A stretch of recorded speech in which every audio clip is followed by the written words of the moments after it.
Ceci, c'est la seule page de vente dont vous avez besoin pour générer vos 100 premiers prospects.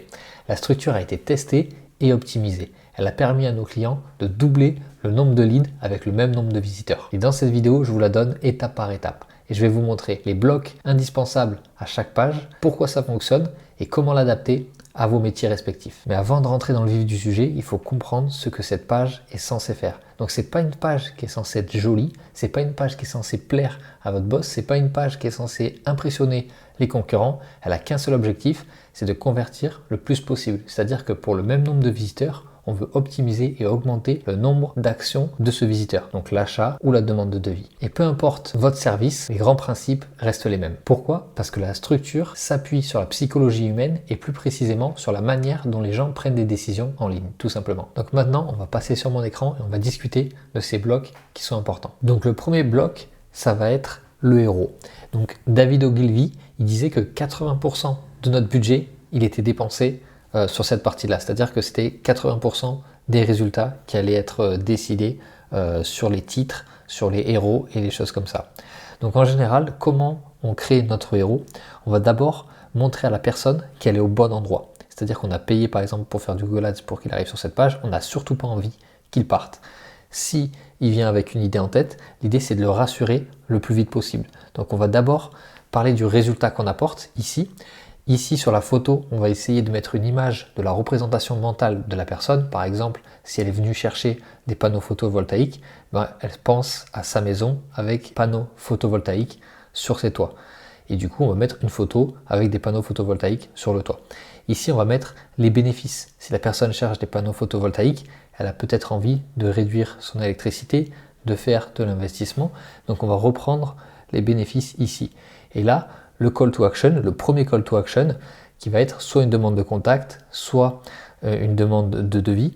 Et la petite astuce ici, c'est de le mettre à la première personne, c'est-à-dire je demande mon devis. En fait, juste ça, on a vu que ça pouvait augmenter de 10% le taux de conversion selon les métiers. Donc j'en profite pour vous montrer un petit exemple. Donc ça, c'est une page qui est destinée à la vente de création de site internet ou de refonte.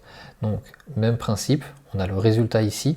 Ici, on a l'image de ce que pourrait ressembler le site internet. On retrouve les bénéfices ici, donc SEO, pensée pour la conversion, le call to action, de la preuve sociale et le menu dont j'ai pas abordé tout à l'heure qui reste sticky, c'est-à-dire que dès que la personne elle est convaincue qu'elle veut passer à l'action, elle n'a pas beaucoup d'efforts à faire, elle a juste à cliquer sur le bouton juste en haut. Donc voilà pour la première partie, on va aborder la deuxième. Donc une fois que la personne elle sait qu'elle est au bon endroit, on va lui montrer les problèmes ou les bénéfices qu'on peut leur apporter. Donc en général, on fait une section comme ça, où il y a la promesse, la grande promesse, ou la liste des problèmes, donc avec 3 problèmes ou 3 promesses. Dans l'exemple, je l'ai mis ici, donc j'ai mis les 3 indispensables pour que votre site atteigne votre objectif. Donc l'idée, c'est de souligner un peu les problèmes qu'il peut y avoir, c'est-à-dire le premier problème, c'est que là, c'est le manque de stratégie. Le deuxième problème, ça va être un design qui est fait pour vous et pas pour vos clients. Et le troisième, c'est le fait de ne pas être accompagné. Donc là, je souligne un peu les problèmes et je parle des bénéfices qu'il va y avoir en réglant ces problèmes. Donc après avoir parlé de la promesse et des problèmes, on va parler de nous pour sous-entendre entre guillemets qu'on est la solution adaptée à ces problèmes.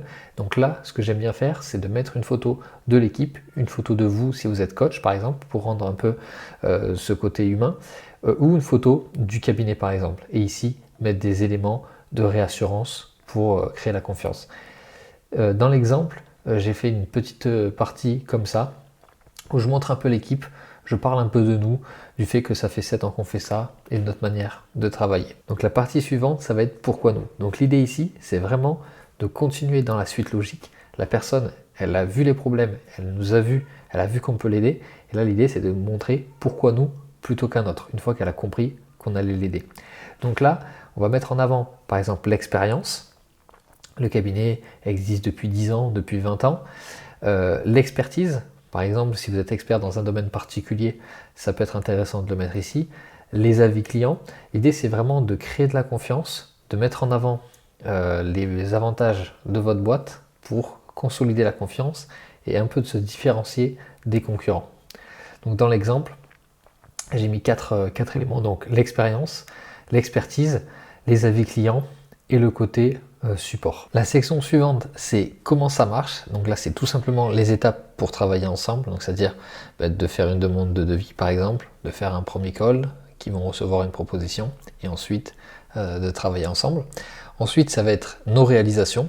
Donc la réalisation, c'est vraiment la preuve qu'on a déjà fait, qu'on a déjà résolu le problème de notre cible, donc du visiteur. Nous, par exemple, dans notre cas, on a mis les réalisations avec une partie du portfolio. Donc ça permet vraiment de rassurer la personne sur ce qu'on a déjà fait. Donc les 3 dernières grandes sections, ça va être la réassurance. L'idée, c'est de montrer les avis clients qu'on a déjà eu. Donc ici, dans la section, moi je les avais mis juste en dessous. Donc j'avais mis un premier avis en vidéo et ensuite les avis clients par rapport au projet. L'idée après, c'est de reparler de l'équipe si jamais il y a des éléments à mettre en avant, par exemple des personnes qui sont connues sur LinkedIn notamment ou sur YouTube. Et ensuite, le call to action. Donc le call to action, ça va être pour nous un formulaire de contact pour un devis.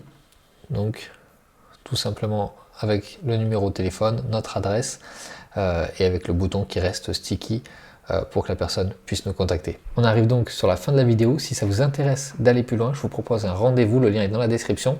On va pouvoir discuter ensemble de vos objectifs, de votre site internet et des stratégies à mettre en place. Sinon, je vous souhaite une très bonne journée.